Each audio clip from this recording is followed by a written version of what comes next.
नमो हरिहन्ताणं नमो सिद्धाणं नमो आयर्याणं नमो वज्रायाणं नमो लोये सवसागुणं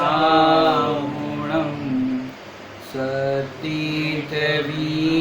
प्रभु का जग में प्रवर्ते निज तत्व बोध पाकर सब लोक हर्षे दुर्भावना न आवे मन में कदापि निर्विघ्न निर्विकारी आराधना प्रवृत्ति। शक्लेशा विषय पर हमारी चर्चा चल रही है, जिसमें हमने कृष्णलेशा, नीललेशा, कापोतलेशा इन 3 अशुभ लेशाओं की चर्चा की। साथ ही पीत पद्म शुक्ल शुभलेशा की भी चर्चा की। आज हम उसको थोड़ा गुणस्थान की परिपाटी से कर्णानि योग के परिप्रेक्ष्य में भी थोड़ा सा देखेंगे। कल जो हमारी अंत में चर्चा चल रही थी शुभ लेशा की, जिसमें शुक्ल लेशा अंतिम शुक्ल लेशा में क्या बताया था कि पुण्य प्रमाण जो भी सामग्री मिलती है उसमें जीव संतुष्ट रहता है। कलर कौन सा बताया था? सफ़ेद कलर। एक बड़ी ट्रेजेडी है वर्ल्ड के अंदर कि जिसके पास जो भी चीज़ है वो उससे सेटिस्फाई नहीं। सेटिस्फाई क्यों नहीं है? सबको क्या लगता है कि हमारे से ज़्यादा दूसरे के पास अच्छी चीज़ है या अच्छा वैभव या अच्छी बाहर की संपदा है, लेकिन जीव वर्तमान में जिसके पास जो है उससे सेटिस्फाई नहीं। क्यों सेटिस्फाई नहीं है? क्योंकि अन्य की कल्पना करता है, अन्य वस्तुओं को पाना चाहता है। वर्तमान में जो हमारे पास है उसकी ओर तो लक्ष्य करता नहीं। जैसे हमारे पास जितना कुछ भी प्राप्त है, चाहे अब आध्यात्मिक दृष्टिकोण से भी थोड़ी चर्चा करें तो हमारे पास जितना भी क्षोभक्षम है वर्तमान में, जितना भी प्राप्त है वर्तमान पर्याय में, उतना ही पर्याप्त है। उसमें हम भेद विज्ञान करके अपना हित कर सकते हैं, लेकिन हम क्या करते हैं? दूसरे के क्षोभक्षम को देख करके भैया ऐसा क्षोभक्षम हमारे पास नहीं है, हमको और ग्रंथों को पढ़ना चाहिए और हमको स्वाध्याय करना चाहिए, उनके जैसा हमारे पास नॉलेज होना चाहिए। लेकिन भैया किस लिए होना चाहिए? मात्र जानकारी के लिए, अपने बुद्धि के व्यायाम के लिए ये नॉलेज हो, उससे कोई आपको लाभ नहीं होगा। ये पढ़ना चाहिए, स्वाध्याय करना चाहिए, वो बात अलग है, लेकिन मात्र जानकारी इकट्ठा करने के लिए या दूसरों को सुनाने के लिए इस तरह से अगर आप क्षोभक्षम ज्ञान बढ़ाना चाहते हो, उससे आपको लाभ नहीं होगा। इसलिए दूसरे का ज्ञान देख करके भी हम अपने आप को दीनहीन अनुभव करते हैं, और कहीं किसी के ज्ञान आपको कम देखा जाए और उसके सामने आपका ज्ञान अधिक हो तो अपन उस ज्ञान से अपने आप को बड़ा मानते हैं, और किसी के सामने अपना ज्ञान क्षोभक्षम कम हो तो अपने आप को दीनहीन मानते हैं। लेकिन अपना जो वास्तविक स्वभाव है कि मैं तो मात्र ज्ञान वाला हूँ, मात्र जानने वाला हूँ, इतना ही अनुभव करूँ तो मेरा काम हो जाए। जो हमारे सुख का वैभव हो मेरे अंदर ही है, बाहर के इन ग्रंथों में नहीं है, शास्त्रों में ज्ञान नहीं है। ज्ञान तो अपने में है, अपने में ज्ञान है, यही समझना, और यही सारे ग्रंथ बता रहे कि तेरा ज्ञान तेरे में है। लेकिन हमको क्या लगता है, अरे हमने गोमठ सार तो नहीं पढ़ा, हमने मूलाचार तो नहीं पढ़ा, हमने फलाना ग्रंथ तो नहीं पढ़ा। और सारे जिसने पढ़ लिए उससे पूछो, अपने को पढ़ा वही वास्तव में अपना हित करने लायक है। अपने को पढ़ना और अपने को पढ़ने पर जो समझ में आया कि ये तो मैं ही हूँ, यही मैं हूँ, ये समझ में आया तो सारे ग्रंथों का सार हो गया। इसलिए ज़्यादा पढ़ना और नहीं पढ़ना इस बात का प्रश्न नहीं है, जितना पढ़ो अपने हित पर दृष्टि रख करके पढ़ो। तो लेशा की भी जो हम चर्चा कर रहे हैं, इसको हमने भेद विज्ञान के दृष्टिकोण से तो पढ़ा, लेकिन हमारे वर्तमान में हम क्या होता है, हम पढ़ते तो जाते हैं, सुनते तो जाते हैं, लेकिन क्या होता है, हमारे वर्तमान में जो भी कषाय है वो घटती नहीं, ना हमारे परिणामों में कोई अंतर आता है। जैसे पहले नहीं पढ़ते थे, नहीं स्वाध्याय करते थे, तो पहले के परिणाम देखो, और अब पढ़ने लगे, स्वाध्याय करने लगे, अब के परिणाम देखो, दोनों में कोई अंतर आया कि नहीं आया? अंतर क्या आया?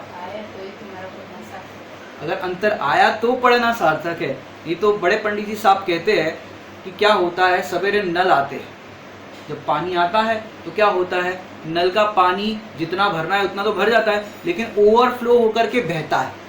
और ओवरफ्लो होकर के जब बहता है तो आपने नालियों को देखा होगा। हालांकि बम्बई जैसी सिटी में आपको नालियाँ देखने नहीं मिलेगी, गांव में या कहीं देहात में जाओ तो वहाँ पर नाली का पानी बहता हुआ नजर आएगा। तो पंडित साहब ने इस दृष्टांत से क्या बताया कि वो जो पानी नाली में बहता है, वहाँ पर नाली के पानी में ऊपर ऊपर तो निर्मल जल बहता है, ऐसे टंकी ओवरफ्लो होती है तो ऊपर ऊपर तो निर्मल जल बहता है, लेकिन नीचे गंदगी या मल ज्यों का त्यों बना रहता है।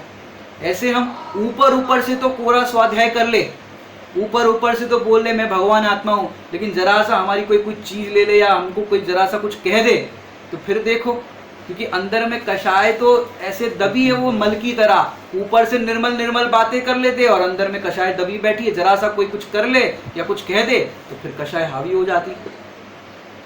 माने मूल से हम स्वाध्याय करते हैं तो हमारे परिणामों के अंदर भेद विज्ञान या हम उससे भेद विज्ञान करना सीख रहे हैं या कि नहीं।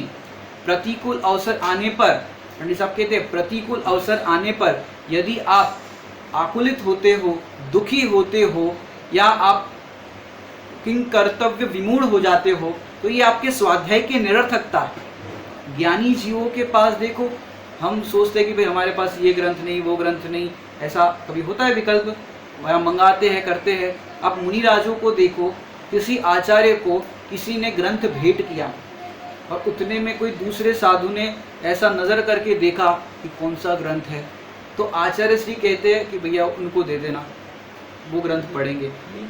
अब आचार्य श्री को या कोई दूसरे साधु को ग्रंथ दिया और वो कह रहे उनको दे देना, क्योंकि उन्होंने जिज्ञासा से ऐसे देखा। अब अपन होते तो क्या कहते, भाई पहले हमको तो पढ़ने दो फिर तुम्हें देंगे, लेकिन आचार्य देव कहते हैं कि भाई हमने पढ़ने योग्य जो भगवान आत्मा है वो पढ़ लिया है, अब तुम्हें जिज्ञासा है पढ़ने की तुम पढ़ लो। कई लोग कहते हैं कि भैया वो ग्रंथ बाकी है, वो ग्रंथ बाकी है, ये ग्रंथ बाकी है, तो क्या करें। तो भैया बड़े पंडित जी साहब से कोई किसी ने करणानियों का कुछ ऐसा प्रश्न पूछा होगा, तो पंडित साहब ने कहा कि भैया सब यहीं पर पढ़ लोगे, कुछ केवल ज्ञान के लिए भी छोड़ो। जो पढ़ने योग्य है यहाँ पर प्रयोजन भूत जीवादि प्रयोजन भूत तत्व, उनको पढ़ लो, उनको समझ लो, अपना काम कर लो। और टोडरमल जी की भाषा में कहे तो पहले अध्यात्म ग्रंथों का स्वाध्याय करके आप पर का भेद विज्ञान कर लो, उसके बाद विशेष बुद्धि हो, आपके पास समय हो तो फिर करणान योग न्याय आदि व्याकरण आदि का ग्रंथों का स्वाध्याय करो। लेकिन पहले प्रयोजन तो आपका स्वपर का भेद विज्ञान करना है। ये जो लेशिया की हम चर्चा कर रहे हैं कि सबसे बड़ी ट्रेजेडी क्या है वर्ल्ड में, कि हमारे पास जो प्राप्त है उसमें हम संतुष्ट नहीं होते और की देख करके हम दुखी होते हैं, आकुलित होते हैं। सीता जी का हमने कल दृष्टांत भी देखा था कि ऐसे वन में उनको गर्भवती अवस्था में छोड़ दिया, फिर भी वे दुखी नहीं हुए। अंजना सती को भी गर्भवती अवस्था में जंगल में जाने का प्रसंग आया था, फिर भी वे दुखी नहीं हुए। उनके पास कौन से ग्रंथ लेकर के गए थे साथ में, उनके पास कोई भी ग्रंथ नहीं था, लेकिन उनकी 24 घंटे स्वाध्याय चलती थी। तो ऐसी स्वाध्याय निरावलंबी वाली हम कब सीखेंगे, कब हमारी दशा ऐसी होगी कि जब ग्रंथ ना हो लेकिन ग्रंथों का पूरा मर्म हमारे अंदर हो। ऐसा भेद विज्ञान हम करना सीखे। ये तो हमने थोड़ी आध्यात्मिक दृष्टिकोण से चर्चा की। ऐसे बाहर में भी हमको बाहर के वैभव देख करके, किसी का जॉब का पैकेज देख करके हमको दीनता हिंता होती है। अरे भैया दूसरे के वैभव से हमें क्या लाभ, और हमारे भी समझो अधिक वैभव हो तो मुझे क्या लाभ। मेरे में तो ना कम वैभव है ना ज़्यादा वैभव है, जितना भी वैभव है जो अनंत गुणों का वैभव है वो परिपूर्ण है, और सबके पास वो परिपूर्ण है। चाहे गरीब हो या अमीर हो, सेठ हो या गरीब हो, सबके पास जो अनंत गुणों का वैभव है वो परिपूर्ण है। तुम उस वैभव से देखो, बाहर के पैकेज से, दुकान मकान इत्यादि से देखते हो तो दुखी होते हो। अरे जहाँ से देखने योग्य वहाँ से देखो, सभी जीव परमात्मा है, और परमात्मा सबको देखने पर किसी को देख करके दीनता नहीं होगी, किसी को देख करके मान नहीं होगा, ऐसे मान का अभाव हो जाएगा। ऐसे किसी को देख करके दुखी ना हुए। अपनी ओर देखने वाला सुखी होता है और पर की ओर देखने वाला दुखी होता है। बड़े पंडित जी ने एक बार बहुत सुंदर बताया था, अकेला ही अकेले को भूलकर अकेला ही दुखी होता है। पंडित साहब बताओ सुखी कैसे होगा, कि अकेला ही अकेले को समझकर अकेला ही सुखी होगा, अकेला ही होगा। तो भेद विज्ञान अकेले को ही करना है कि मैं एकाकी एकत्व लिए सभी ही आते। और बाहर में कहे तो तन धन को साथ ही समझा था, ये भी छोड़ चले जाते। अब कोरोना के अंदर देखो, करोड़पति सेठ भी हो लेकिन बाहर में सब्जी लेने जा नहीं सकते तो नहीं जा सकते, बाहर में सब सब्जी वाले अगर बंद है तो फिर नहीं जा सकते, दूध भी नहीं मिल सकता तो नहीं मिल सकता। करोड़पति हो तो क्या होता है, बाहर की व्यवस्था तो उदय की सबकी एक सी होगी। तो इस उदय के अंदर हम भेद विज्ञान करना सीखे, ये हमारे स्वाध्याय की सार्थकता है। और आपको बात करें थोड़ा सा अपन कर्णानियोग परिप्रेक्ष्य से भी देखें, उससे पहले बाबूजी का एक बहुत सुंदर वाक्य है, बाबूजी युगल जी साहब का, कि ज्ञानी परिस्थितियों की शिकायत नहीं करते, पुण्य प्रमाण संतुष्ट रहते। जो शुक्ल लेशा की बात हम कर रहे हैं ना, परिस्थितियों की शिकायत नहीं करते, क्योंकि परिस्थितियां बदलना नहीं है, उन परिस्थिति में अपनी मनस्थिति बदलना है। क्योंकि परिस्थितियां तो जैसा उदय होगा वैसी परिस्थिति होगी, चाहे कोई तीर्थंकर हो, चक्रवर्ती हो, नारायण ही क्यों ना हो, उनके भी बाहर में जैसी परिस्थिति होती है, उदय होता है कर्म का, वैसा परिस्थिति होती है। अब 7 दिन तक पारसनाथ पर पत्थर पड़ने थे, पड़े, उस परिस्थिति को कौन बदल सकता है? 7 दिन तक नहीं बदल सके। आदिनाथ मुनिराज को 6 महीने तक आहार की चर्या के लिए वो निकले, अब विधि नहीं मिलना थी तो कौन विधि मिलाए? 66 दिन तक वाणी का नहीं खिरना था तो कौन खिरा दे? तो बाहर में जो उनका उदय है, उन उदय को तो कुछ नहीं बदल सकते, लेकिन उस परिस्थिति में हम अपनी मनस्थिति बदल करके भेद विज्ञान कर सकते हैं। तो ये ज्ञानी हर परिस्थिति में अपनी मनस्थिति व्यवस्थित रखते हैं, इसलिए वो भेद विज्ञानी होते हैं और दुखी नहीं होते। अब हम थोड़ा कर्णानियोग के दृष्टिकोण से थोड़ी चर्चा करेंगे। लेशा संबंधी विशेष जानकारी देना चाहते हैं तो वो अपने जानकारी में रखिए। ये लेशा जो होती है 6 प्रकार की जो बताई, ऐसे तो बहुत प्रकार की होती है, वो आप ग्रंथों में देख लेना, लेकिन हम संक्षिप्त में इस विषय को समझ रहे हैं। तो देखें तो लेशा अंतर मुहूर्त में बदल जाती है। किसी की भी कोई भी लेशा हो तो अंतर मुहूर्त में बदल जाती है, जैसे परिणाम बदलते हैं अंतर मुहूर्त में, ऐसे लेशा भी बदल जाती है। और देखें तो लेशा मारणा में भाव लेशा की विस्तृत चर्चा की गई है। कहाँ पर?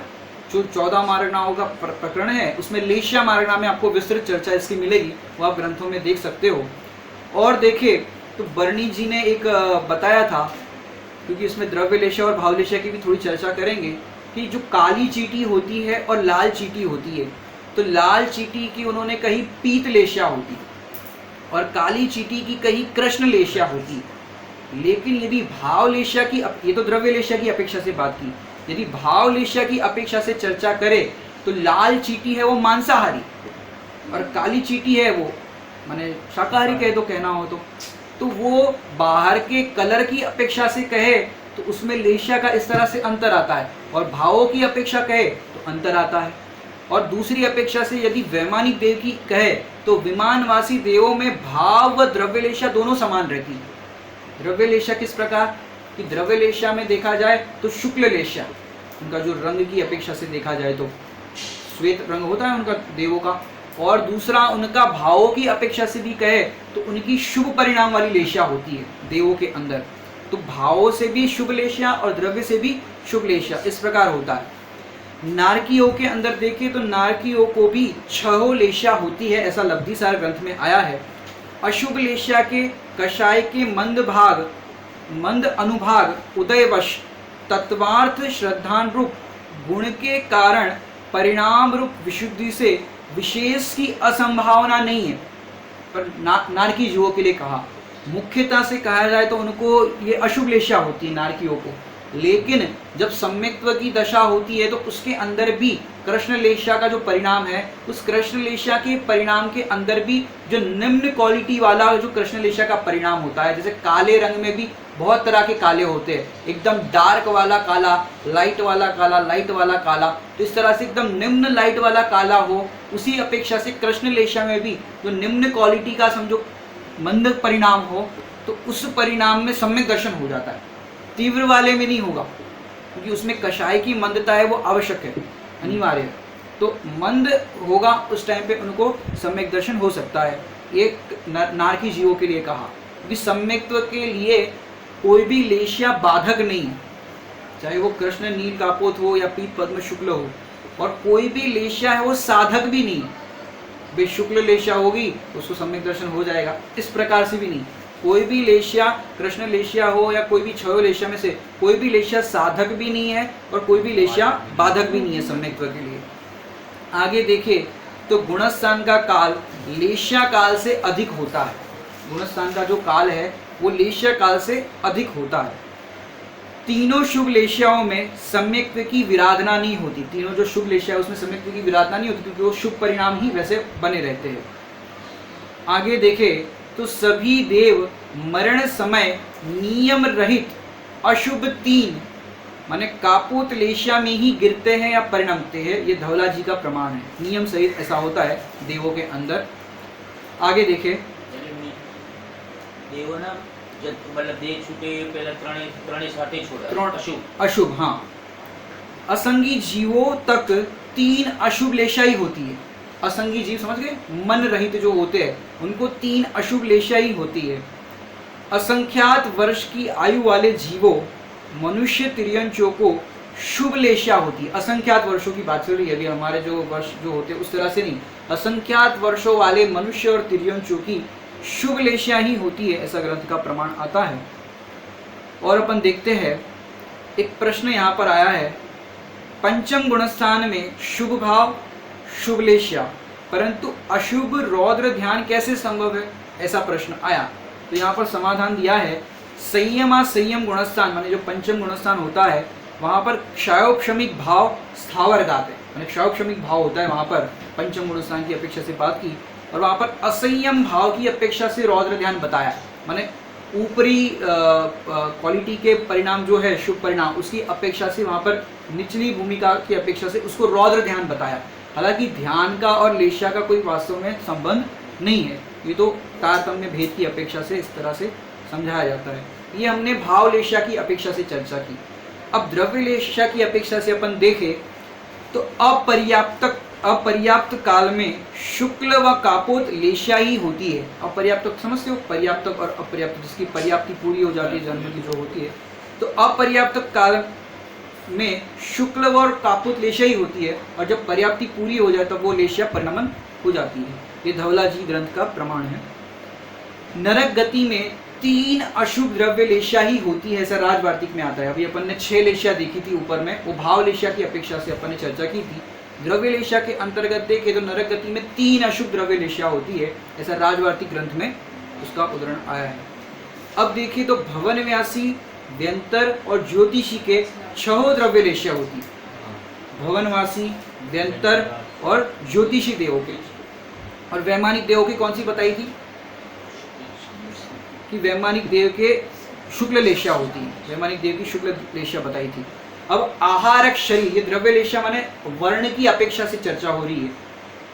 द्रव्य लेशिया माने जो द्रव्य है ना बाहर जो दिखाई देता है उस अपेक्षा से चर्चा है।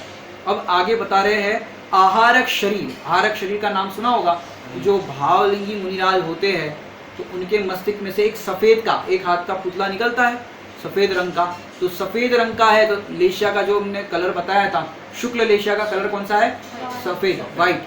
तो वो सफेद रंग का पुतला निकलता है। तो यहाँ पर आहारक शरीर की बात की तो आहारक शरीर शुक्ल लेशिया वाला होता है, वो शरीर जो होता है रंग की अपेक्षा से देखा जाए तो। और अब बात करें तो कपाट समुद्गात एक होता है कि जब मरण का समय आता है, अब देखना और गोमठ आदि ग्रंथों में गुणस्थान विवेचन वगैरह में आपको इसकी चर्चा मिलेगी।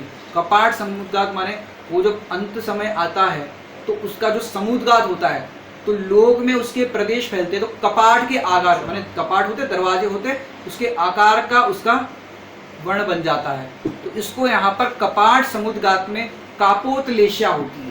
ये सब जानकारी की बात है, ग्रंथों में अनेक प्रकार की विवक्षाएं दी गई है, तो ये जानकारी के लिए भी कहाँ कैसा कौन सी लेशिया में होता है ये हम बता रहे हैं। केवली के भी उपचार से 6 द्रव्य लेशिया होती। उपचार से वहाँ पर कही एक भी 7वें गुणस्थान के अंदर अभी हम बताते हैं, गुणस्थान की परिभाषा से परिपाटी से भी आपको थोड़ा सा ये बताते हैं। जैसे आप नोट कर देना, पहले से 4थे गुणस्थान तक 6 लेशिया रहेगी, पहले से 4थे गुणस्थान तक। अब 4थे गुणस्थान माने सम्यक दृष्टि को भी, अब सम्यक दृष्टि को भी कहाँ 6 लेशिया होती है। वैसे सम्यक दृष्टि को देखा जाए तो पीठ पद्म शुक्ल की मुख्यता होती है, लेकिन 4थे गुणस्थान में युद्धादि का प्रसंग बनता है चक्र चलाने का और इस तरह के आप ग्रंथों में पढ़ते हो, तो उस समय जो लेशा होती है या क्रोध का जो परिणाम होता है, तो वो ये अपनी अशुभ लेशा वाला होने से कृष्ण नील कापोत में से कोई भी हो सकता है। इसलिए सम्यक दृष्टि तक पहले गुणस्थान से चौथे गुणस्थान तक 6 लेशा होती है। पंचम गुणस्थान में 3 शुभ लेशा होती है, पीत पद्म और शुक्ल। छठे और सातवें गुणस्थान में 3 शुभ लेशा होती है। और आगे देखे तो 8वें से 12वें गुणस्थान तक जो श्रेणी का गुणस्थान कहा जाता है, 8वें से 12वें गुणस्थान तक, वहां पर मात्र शुक्ल लेशा कही गई है। और 13वें गुणस्थान संयोग केवली के अंदर उपचार से शुक्ल लेशा कही गई है, उपचार से कही गई है। और 14वें गुणस्थान जो अयोग केवली सिद्ध भगवान का है, वहां पर अलेशिया कहा गया है। अब अलेशिया क्यों कहा सिद्ध भगवान के लिए? हाँ? अलेशिया क्यों कहा? परिभाषा यदि आपने ध्यान से सुनी हो, मिथ्यात्व, कषाय और योगों से रंजायमान, जो मन वचन काय की जो परिणति बताई ना, योगों से रंजायमान परिणति को लेशा कहते हैं। तो मिथ्यात्व तो समझो पहले ही चला गया सम्यक दृष्टि होने पर, और कषाय भी कहाँ चली गई? 10वें गुणस्थान के अंत में वहां पर चली गई। अंतिम क्षीण मोह भी वो जो था वहां पे वो सब भी चला गया। समझो 12वें में क्षीण मोह की अपेक्षा से भी देख लो, वहां पर वो चला गया। अब 13वें के अंदर बचा क्या? घाती कर्म बचे, और दूसरे अपेक्षा से, एक परिभाषा की अपेक्षा से कहे तो योग बचा। अब योग 13वें गुणस्थान में है, और फिर जैसे ही 14वां गुणस्थान हुआ और अयोग केवली सिद्ध अवस्था जब प्रकट हुई, तो वहां पर योग भी निरा जो अंतिम है, तो फिर वहां पर अलेशिया परिणाम, माने लेशा वहां पर नहीं रही। इस तरह से हमने गुणस्थान की परिपाटी से देखा। और थोड़ा इसके अंदर देखते हैं। वर्ण नाम की नाम कर्म की प्रकृति के उदय में द्रव्य लेशा होती है। वर्ण नाम की नाम प्रकृति के उदय में, यहाँ पर वर्ण के अंदर रंग की चर्चा है। जैसे रंग, जैसे पारसनाथ का वर्ण जो था वो कौन सा था? काला था। तो उनकी जो द्रव्य लेशा थी वो कौन सी लेशा थी? कृष्ण लेशा थी। लेकिन भाव लेशा कौन सी थी? उनकी तो शुभ लेशा थी, मोटी मोटी क्या शुभ लेशा थी, शुक्ल लेशा। माने मुनिराज की अवस्था में भी श्रेणी मान रहे, सब कार्य हो रहा है, वो शुक्ल लेशा के परिणाम थे।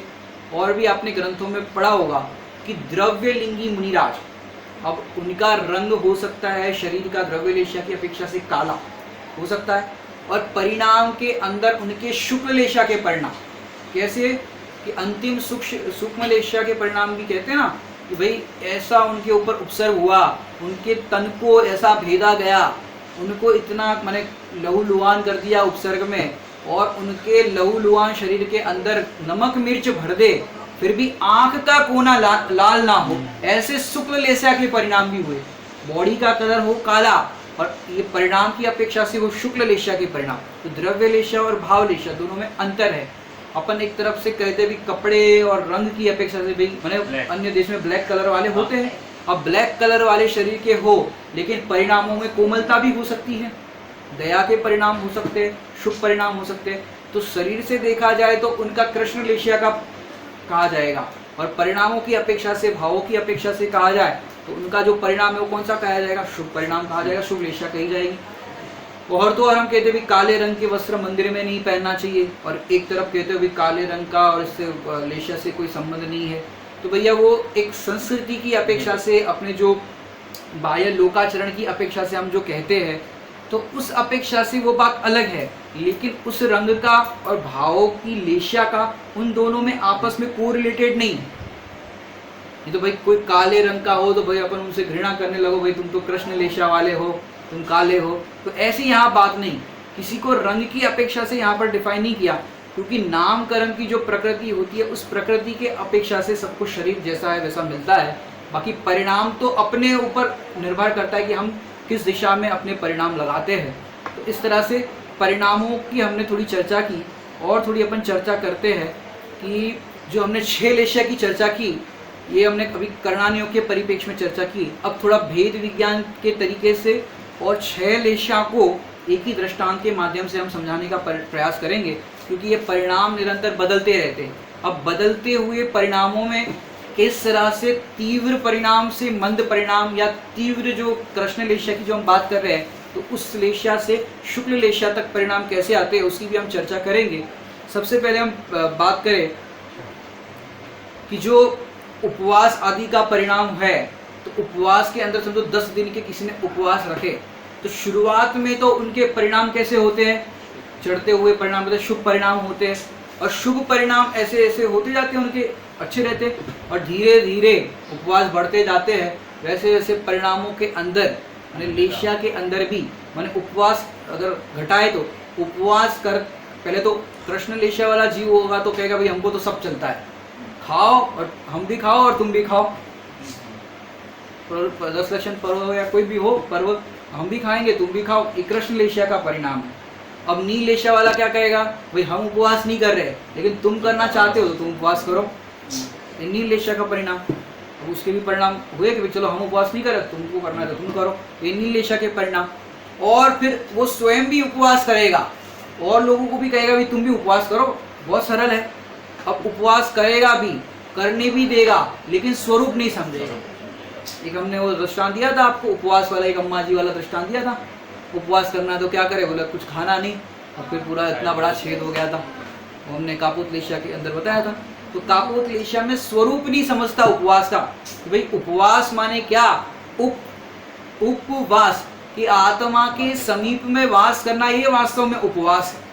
और हम क्या माने, भोजन नहीं कर रहे तो कह रहे उपवास है, फिर चाहे पंखा चला रहे हैं, एसी चला रहे हैं और 5 इंद्रिय के विषय भोगों में प्रवर्तन कर रहे हैं, खाना पीना बंद है, लेकिन बाहर के अंदर समझो पहले के ज़माने में रुद्रमल जी ने काफ़ी वर्णन किया है, ताश खेलते थे और भी तरह के जो खेल होते वो खेल खेलते थे जिससे समय अपना पास हो जाए। आजकल की भाषा में कहे तो मोबाइल चलाएंगे, टीवी देखेंगे तो अपना समय चला जाएगा और बाकी टाइम सो जाएंगे, तो उपवास हो गया। कि स्वरूप नहीं समझते उपवास का। अब उपवास भी 10 लक्षण के 10 दिन में कर दे और स्वरूप नहीं समझते, तो कैसे स्वरूप नहीं समझते। 10 लक्षण के 10 दिन उपवास कर दिए और 11वें दिन क्या होता है, क्या बोलते हैं, पालना बोलते हैं, पालना होता है। अब 11वें दिन पालना है तो उस दिन अच्छे तैयार होकर, ज़्यादातर महिलाओं के अंदर देखा जाता है अच्छे कपड़े पहनेंगे और बढ़िया साड़ी और सब चेहरे वगैरह पहनेंगे, और तो और 11वें दिन पालना है और 10वें दिन क्या करेंगे, हाथों में मेहंदी लगाएंगे। अब मेहंदी क्या है, लेप आहार है, हमने जो रात्रि भोजन की चर्चा की उसमें बताया था। और दूसरा लक्षण के 10 दिन में हम हरी नहीं खाते और 11वें दिन भी नहीं खाते, क्योंकि वो सम्यक चारित्र का दिन होता है। अब 10 लक्षण के 10 दिन हरी तो नहीं खाए, लेकिन मेहंदी लगाएंगे, रात को मेहंदी लगेगी वो भी, और तो और लेप लगाएंगे, कुछ चंदन आदि का लेप लगा देंगे, बहुत गर्मी बढ़ रही हो तो इस तरह से स्वरूप नहीं समझते। उपवास करते भी है, करने भी देते, लेकिन स्वरूप नहीं समझते। अब उपवास के अंदर उपयोगी काम क्या है, तो भाई आपने उपवास कर दिया तो आत्मा के समीप वास करो, तो उपयोगी काम तो ये है, लेकिन अनुपयोगी काम ज्यादा करता है। उपवास के अंतर्गत तो अपने आत्मा में वास करना है, लेकिन अनुपयोगी काम ज्यादा करेगा, और जो दूसरे घर में पुराने काम है, अटारे के काम निकाल देगा और कुछ काम कर लेगा, और भी घरों के अंदर काम होते हैं वैसे काम कर लेगा, या अभी जो हमने बताए मोबाइल इत्यादि, टीवी इत्यादि देखने में समय पास कर देगा। तो अनुपयोगी काम ज्यादा करता है। उपयोगी काम है माने उपयोगी काम कितना करेगा, कि भाई सवेरे से पूजा पाठ विधान आदि में बैठ जाएगा, प्रवचन सुनने बैठ जाएगा, तो उपयोगी काम कम करता है और अनुपयोगी काम ज्यादा करता है। लेकिन न्याय नैतिकता पूर्वक करता है, कि कोई और अनाचार और इस तरह से अन्याय नीति अभक्ष के कार्य होते हैं उस तरह से वो नहीं करता उपवास के दिनों में समझो। फिर उपयोगी काम करता है कि भाई उसमें भी जो परिणाम फिर हो, कि भाई प्रवचन में हमने सुना कि भाई उपयोगी काम तो आत्मा में रमण करना है, तो उसका प्रयास करता है कि भाई हम आत्मा में रमण करें, मेरे आत्मा का क्या स्वरूप है, कैसा स्वरूप है, तो आत्मा में रमण करने का प्रयास करेगा। यदि उपदेश आदि के निमित्त बन जाए तो आत्मा में रमण करने का प्रयास करेगा, और फिर परिणाम और उसके अच्छे हुए और समझ में आया कि मैं एक उपवास करने वाला नहीं हूँ, मैं तो मात्र जानने वाला हूँ, मैंने पहले भी भोजन नहीं किया और अभी उपवास जो मेरा संकल्प है उस टाइम पे भी भोजन को मैं ग्रहण नहीं करता, लेकिन मैंने तो पहले भी भोजन नहीं किया था, मैं तो तीनों काल मात्र ज्ञाता दृष्टा हूँ, अनाहारी हूँ, आहार को मैंने आज तक ग्रहण किया ही नहीं। तो ऐसे तीनों काल अनाहारी स्वरूप अनुभव करना और मात्र ज्ञाता दृष्टा अनुभव करना और अंत में मात्र बस जानता देखता हूँ ऐसा अनुभव करना, ये शुक्ल लेशा का परिणाम। ये उपवास के दृष्टांत में, क्योंकि दृष्टांत एक देश लेना, ये तो हम परिणामों को घटित करने का प्रयास कर रहे हैं। तो इस तरह से परिभाषा के अनुसार हमने उपवास के दृष्टांत से देखा और आपको समझाए कि आप पूजन विधान आदि कार्य करते हो तो पूजन विधान आदि कार्य में क्या होता है, आपने सिद्ध चक्र विधान, यदि आपने कभी सिद्ध चक्र विधान में बैठे हो, खड़े हुए हो विधान के अंदर, तो देखा होगा पहली जो पूजा है, 8 पूजा है सिद्ध चक्र विधान में। पहली पूजा में 8 अष्टक माने ये है 8 अर्घ है। उसके बाद देखो दूसरी पूजा में 16, फिर तीसरी पूजा में 32, चौथी पूजा में 64, पांचवी पूजा में 128, छठी पूजा में 256, सातवीं पूजा में 512 और 8वीं पूजा में 1024 अर्घ। और 8 दिन तक ये विधान चलता है। अष्टानिका पर्व में विशेष ये सब करते हैं और सब जगह भी देखा होगा आपने, नगरों में सब जगह होते हैं। तो 8 पूजा का इस तरह से उसका अर्घावली का रेशियो है। अब क्या होता है, पहले दिन की 8 अर्घ होते हैं, तो बहुत भक्ति से और बीच बीच में भक्तियाँ लेकर के भी बहुत अच्छे से करते हो, परिणाम अच्छे रहते हैं। और अष्टानिका पर्व होता है तो पर्व के दिनों में हरि का भी सेवन नहीं करते, शुद्ध सात्विक भोजन, मर्यादित भोजन करते हैं, एक बार भोजन करते हैं, जिसकी जैसी सामर्थ्य तो एक बार 2 बार ऐसे भोजन करते हैं, बार बार भोजन नहीं करते। इस तरह से परिणाम सबके बनाते हैं पर्व के दिनों में विशेष रूप से। अब 8 पहले दिन अर्घ है तो शांति से पूजन हो जाती। फिर दूसरे दिन 16, अब उसमें भी हम 6 लेशा को घटित करें तो कृष्ण लेशा वाला होगा। अब ये क्या होता है विधान, घर में बैठो, टीवी देखो और काम करो, खुद भी नहीं जाएगा विधान में, दूसरों को भी नहीं जाने देगा। इतना बढ़िया विधान है तो विधान का खुद भी लाभ नहीं लेगा, दूसरे को भी नहीं लेगा। कदाचित विधान में भी आ जाए, जो हमने पहले भी आपको घटित करके बताया था, विधान में भी आ जाए तो विधान में वो क्या करेगा कि विधान में जितने देर तक अर्घावली हो रही है बीच बीच में बातें करने लग जाएगा, वहां पर खुद भी उतने देर तक लाभ नहीं ले पाया, दूसरे को भी नहीं लेने दिया। ये कृष्ण लेशा के परिणाम। और कई लोगों को आपने देखा होगा प्रवचन इत्यादि में भी मोबाइल चलाने लग जाते हैं, गेम खेलने लग जाते हैं आजकल के बच्चे, और उसमें फिर दूसरे का भी माइंड डाइवर्ट होता है, उतने टाइम तक वो भी नहीं सुन पाता। तो ऐसी बहुत सारी विवक्षाएं, आप खुद उसका भेद विज्ञान करना और समझना। तो हम आपको इशारे कर रहे हैं, ये कृष्ण लेशा का परिणाम। नील लेशा का परिणाम क्या, खुद तो नहीं जाएगा विधान में लेकिन दूसरे को जाने देगा कि भाई तुम करो।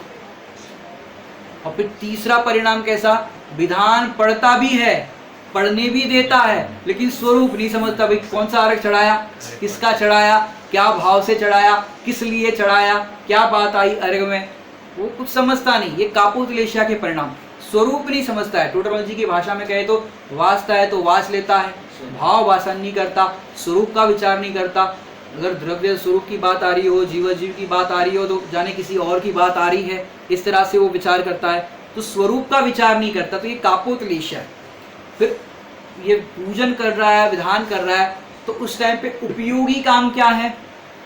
उपयोगी काम तो क्या है कि वहां पर जो अर्घ पढ़ रहे हो उसको ध्यान से पढ़ना, और जो वाचना कर रहे हो वो शुद्ध उच्चारण पूर्वक करना, और जो भी अर्घ चढ़ाना है वो चढ़ाना। अब अनुपयोगी काम क्या करेगा, भैया विधान है, थोड़ा वो मंजीरा लेके आओ, थोड़ा खंजरी लेके आओ, थोड़ा ढोलक लेके आओ, थोड़ा संगीत वंगीत तो लगाओ, ये करो वो करो, माने अनुपयोगी काम ज्यादा करता है। उपयोगी काम तो कितना है भैया, कि पुस्तक हो, सामग्री हो, और जिसकी पूजा करनी हो वो देव हो, उनके सामने पूजा हो, माने इतना काफी है। लेकिन अनुपयोगी काम ज्यादा करता है। और फिर और देखा जाए तो उपयोगी काम 5वीं नंबर की लेशा में उपयोगी काम कितना है भैया, जो स्वरूप है वो विचार करो, जो अर्घ में बात आ रही है वो विचार करो, और अर्घ चढ़ाओ, उनके प्रति अहोभाव गुणानुवाद करो। इस तरह से उपयोगी काम करता है। और शुक्ल लेशा वाला तो इतना है, समझो विधान में आया, पुस्तक भी ना मिले, सामग्री भी ना मिले, और भीड़ पड़ी हो, एकांत में बैठ जाएगा, जो भी शब्द कानों में पड़ेगा उसका विचार करके मगन हो जाएगा। ये शुक्ल लेशा के परिणाम। कोई विकल्प ही नहीं करेगा भाई हमको पुस्तक नहीं मिली, हमको सामग्री नहीं मिली, हमको ऐसा कोई विकल्प नहीं करेगा भैया। सुनने मिल रहा है या तो सीधे भगवान डायरेक्ट दिख रहे हैं, स्वरूप का विचार करके अपना काम कर लेगा। तो ये पूजन विधान आदि के अंदर भी एक ही जीव के इस तरह से परिणाम बदल सकते। ये परिणामों के बदलने की हमने विवक्षा बताई थी। अब आपको थोड़ा सा हम एक दृष्टांत के माध्यम से 6 लेशा किस तरह से फटाफट चेंजेस होती है ये आपको पहचानना है, हम दे करके आपको बताते हैं। जैसे 10 लक्षण के दिन है।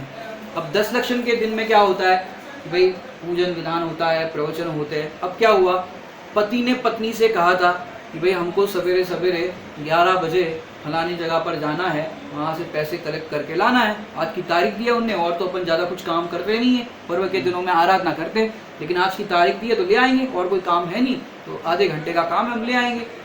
अब फिर क्या हुआ, वो ट्रेन से जाना था समझो, अब वो क्या करे, या बस से जाना था, जैसा भी व्यवस्था हो। अब क्या हुआ, सवेरे पूजन विधान बहुत अच्छे से भक्ति भाव से चल रहा था, तो फिर एक आध भक्ति पंडित जी ने ज़्यादा ले ली तो विधान लेट हो गया। अब विधान लेट हो गया तो फिर प्रवचन लेट हो गया। अब प्रवचन में भी इतना आनंद आ गया तो पंडित जी ने कहा एक और दृष्टांत, एक और दृष्टांत, ऐसा करके प्रवचन भी लंबायमान हो गया। अब प्रवचन लंबायमान हो गया तो श्रीमती जी को देर हो गई, लेकिन घर से तो एक सवेरे कुकर वगैरह चढ़ा के थोड़ा बहुत काम करके आते। अब जैसे ही घर पर आए उतने में पति भी थोड़ी देर से आ गए, अरे अब तक तुमने भोजन तैयार किया नहीं, हमारा टाइम हो गया भोजन करने का। तो पत्नी ने कहा बस 10-15 मिनट में मैं भोजन तैयार कर देती हूँ, आप बस थोड़ा सा रुको।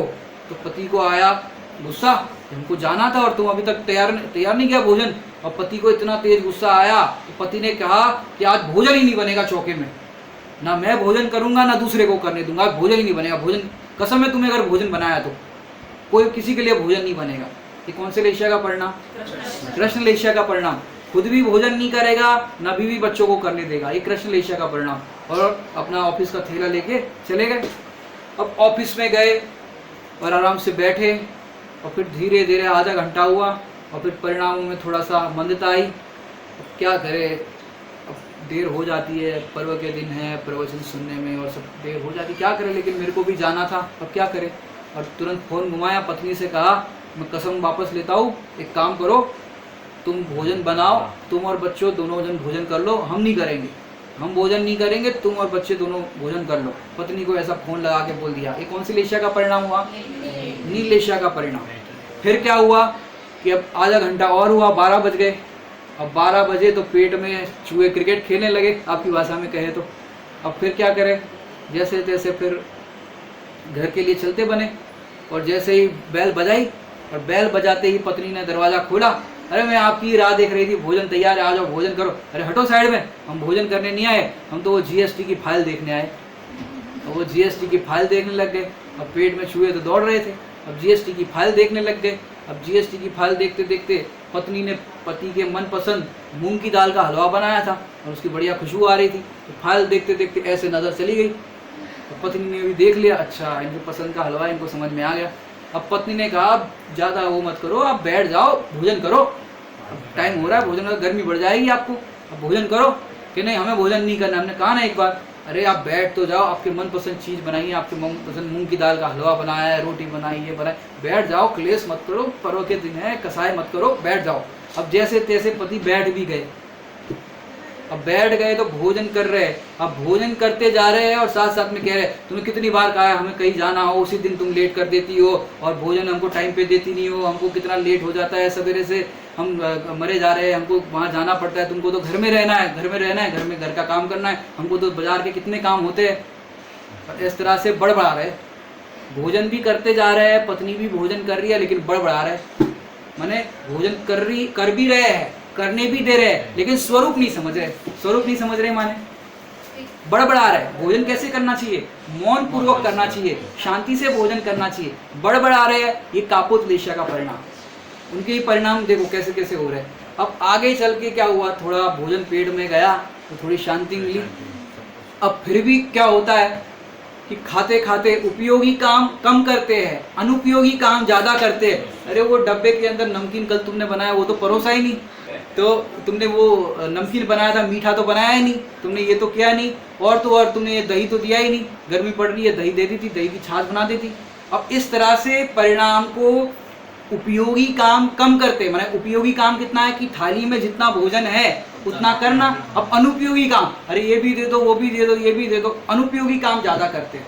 लेकिन बाजार का नहीं खाएंगे, पर्व के दिन चल रहे, वैसे भी जैनी नहीं खाते, फिर भी एक अपेक्षा से कहे तो बाजार का नहीं खाएंगे, तो अभक्ष भोजन नहीं करेंगे, अमर्यादित भोजन नहीं करेंगे, न्याय नैतिकता से जो शुद्ध सात्विक भोजन है वो करेंगे, लेकिन उसमें भी अनुपयोगी, जितना थाली में वो करो और फिर जाओ दुकान पे और जो काम करना है करो।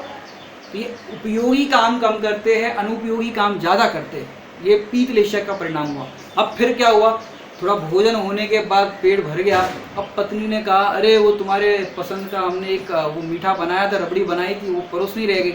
कि अब हमारा पेट भर चुका है, अब हमें कुछ नहीं कर चाहिए, अब जितना थाली में है उतना ही फिनिश कर दे। ये उपयोगी काम करते हैं। अब मनपसंद चीज भी बनी हो तो उसका विकल्प नहीं करते कि अब मेरा पेट भर गया, अब नहीं, अब नहीं। तो उपयोगी काम करते हैं, अनुपयोगी का विकल्प भी नहीं करते। और फिर क्या हुआ, भोजन कर रहे हैं, अब थाली धो के लास्ट में पी रहे हैं, और उस टाइम पे कहा पत्नी ने और तो कुछ ले लो, और थोड़ा सा ले लो, या नहीं अब मेरा हो गया। शुक्ल लेशा के परिणाम माने अब जो मेरा अभी पानी वानी जो पीना है उतना पुण्य प्रमाण जो भी सामग्री मिली उसमें संतुष्ट रहते हैं, और कोई चाहना नहीं करते कि ये चाहिए कि वो चाहिए, परिणामों में शांता हो। अब देखो वहाँ कृष्ण लेशा के परिणाम से कैसे शुक्ल लेशा तक के परिणाम कैसे फटाफट चेंजेस हुए। तो इस तरह से हमारे तुम्हारे परिणाम भी इस तरह से क्षयो लेशा रूप परिणामित होते रहते। तो करना क्या भैया कि परिणाम बदलते रहते हैं, लेशाएं बदलती रहती है, लेकिन उन परिणामों के बीच में मैं माने ये परिणामों का उत्पाद व्यय होता रहता है, लेकिन मेरा जो ध्रुव स्वभाव है वो ज्यों का त्यों रहता है। तो हमारा कर्तव्य तो क्या है कि इन परिणामों के बीच में हमको अपरिणामी ज्ञाय भगवान आत्मा जैसा है वैसा अनुभव करना है। कृष्ण लेशा के परिणाम होने पर भी मैं वैसा नहीं होता, मैं तो मात्र जानने देखने वाला ही हूँ। शुक्ल लेशा के परिणाम होने पर मैं बढ़ नहीं जाता, और कृष्ण लेशा के परिणाम होने पर मैं घट नहीं जाता। इन बढ़ने घटने वाला है वो मैं नहीं हूँ, मैं तो एक ध्रुव स्वभाव जो रहने वाला है स्वभाव वो वैसा हूँ। बड़े पंडित जी साहब की रचना से कहे सदा ही है। आपको 5 भाव की अपेक्षा से थोड़ा सा समझाते हैं। 5 भाव होते हैं, 5 भाव। तो देखो ये है पारिणामिक भाव, दिख रहा है, ये पारिणामिक भाव, और ये 4 है वो क्या है, औपशमिक, शायोपशमिक, शायिक और औदयिक। तो सदा ही है कौन सा, पारिणामिक, सदा ही है, न होता है न जिस, ये देखो परिणामन यहाँ पर होगा चारों भाव में, न जिसमें कुछ भी होता है। सदा ही है, पारिणामिक भाव सदा ही है, और न होता है, उसमें कुछ नहीं होता, उसमें कुछ भी नहीं होता, वो तो ज्यों का त्यों रहता है। न जिसमें कुछ भी होता है, अगुरु लघुरु ध्रुव ज्ञायक सहज जीवन हमारा है। मेरे में तो कुछ भी नहीं होता, मैं तो ज्यों का त्यों रहता हूँ। और आपको बताए कि थोड़ी सी जानकारी वाली बात में एक चीज़ रह गई कि मरण के समय जो अंत में लेशा होती है उसी प्रकार उसकी गति होती है। जिस लेशा में देह को छोड़ेगा उसी लेशा अनुसार उसकी गति होगी। जो हमने अभी फलों की अपेक्षा से चर्चा देखी थी, भाई 6 लेशाओं के अंतर्गत अशुभ लेशा वाला कौन सी गति में जाता है और शुभ लेशा वाला कौन सी गति में जाता है, तो वो हमने थोड़ी चर्चा की थी। तो इस तरह से आप ग्रंथों के अंदर भी इसका विशेष देख सकते हैं। उसके ग्रंथ संदर्भ अगर आपको बता दे तो सुदृष्टि तरंगिणी नाम का ग्रंथ है, भाव दीपिका जी नाम का ग्रंथ है, धवला जी जो भाग है 16 भाग उसमें भी इनका वर्णन आया है लेशा का।